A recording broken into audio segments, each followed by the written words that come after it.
This video will provide an overview of effective teaching practices for teaching the whole child.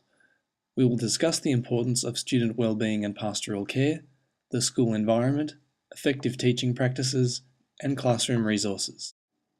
Student well-being and pastoral care are crucial in providing an emotionally safe and secure classroom environment that can assist in encouraging learning. Egan and Kalchak explain that students' emotional reactions towards school experiences can greatly affect learning.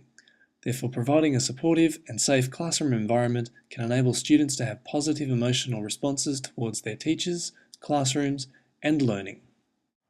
Some strategies that you can use are to consistently treat your students with warmth and respect. Personalize your classroom to create an emotionally safe environment. Require that all your students treat each other with courtesy and respect. These strategies are derived from behaviourist learning theory. Omrod agrees that behaviourist theory underpins many of the strategies teachers use to encourage productive behaviours and discourage undesirable behaviours in the classroom. Student well-being and subsequently learning outcomes can be strengthened by creating a positive learning environment. Witten and others explain that teaching strategies, skills, and teacher attitudes significantly impact the learning environment. There are a number of strategies that can be used to create a positive learning environment. Classroom aesthetics need to be stimulating to provide a positive learning environment. We will need to strike a balance between overstimulating and uninteresting. Additionally, student belonging, self-esteem, motivation, and behaviour are positively enhanced when students' works are displayed in the classroom as well as around the school.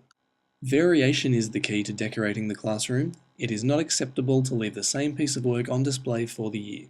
Art, written work, projects, and photos of the students presenting their work can all be exhibited. There is also an opportunity here for displays representing students' personal interests. Including displays representing diverse cultural heritage can promote inclusion and create an emotionally safe classroom environment. Making the effort to learn students' names lets them know that they are visible and that you recognise who they are. Utilise creative and novel games during the first few days of the year to learn students' names. A teacher with a consistently even-tempered, predictable nature will help create a safe and welcoming classroom. Be passionate and enthusiastic about what and how you teach. Levels of interest increase if the attitudes you model are positive. Witten cites McInerney and McInerney to explain that student attitudes to learning are enhanced with humour, and it facilitates retention of the material being taught. Student efforts need to be acknowledged, even if unsuccessful. If a student responds with an incorrect answer, give corrective feedback, without ridiculing or rejecting the student. Where possible, provide students with choices. Students prefer being offered choice because it increases interest and makes them feel as though they have ownership of their learning. Convey high expectations to all students, regardless of perceived ability. Having high expectations can increase academic achievement and induce feelings of self-worth in students. Be approachable. It is important for children to feel as though they can confide in their teacher. Let a student know that you will do your best to help. This will encourage them to come back to you if they have a problem in the future. Featherston describes constructivism as the dominant approach to learning in Australia and is in use in various forms in most schools today. Under the influence of constructivist learning theory, as summarised by Egan and Kalchak and McInerney, classrooms are no longer teacher-centred. This direction in teaching and learning has produced classrooms which are arranged to encourage collaborative learning and allow students to work in groups to socially construct new knowledge. As defined by Woolfolk, classroom practices informed by constructivist theory include inquiry learning, an approach in which the teacher presents a puzzling situation with students solving the problem by gathering data and testing their conclusions. Problem-based learning, in which students are given a real-life problem that has meaning for them. Students must then collaborate to find solutions. Featherston discusses teaching practices for authentic learning, which involves setting up learning situations which will be useful in the real world, such as using a store in class where students buy and sell items to teach real-world application of addition and subtraction. These practices motivate students by arousing their interests, and learner motivation is an important factor in effective learning.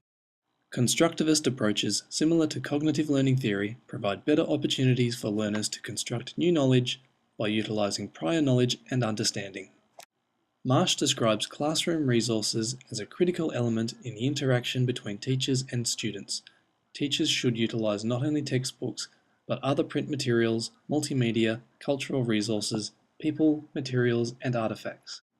Teachers should build up their own range of resources in addition to school resources. Students can also collect relevant resources to assist in developing a diverse learning centre for the classroom. Within Teaching for Literacy, for example, Flint and others support that the teacher would assemble a number of different text sets for a broad range of print and online sources about various topics, issues, and interests that are current to the students' lives. This enables the student to utilize prior knowledge and motivates them through learning to read and write about topics that are relevant to their lives. By providing a safe and supportive classroom environment, incorporating teaching practices that improve student belonging, self-esteem, behavior, and motivation, and by utilizing a diverse range of relevant resources, teachers can successfully teach more than just skills, but can teach the whole child.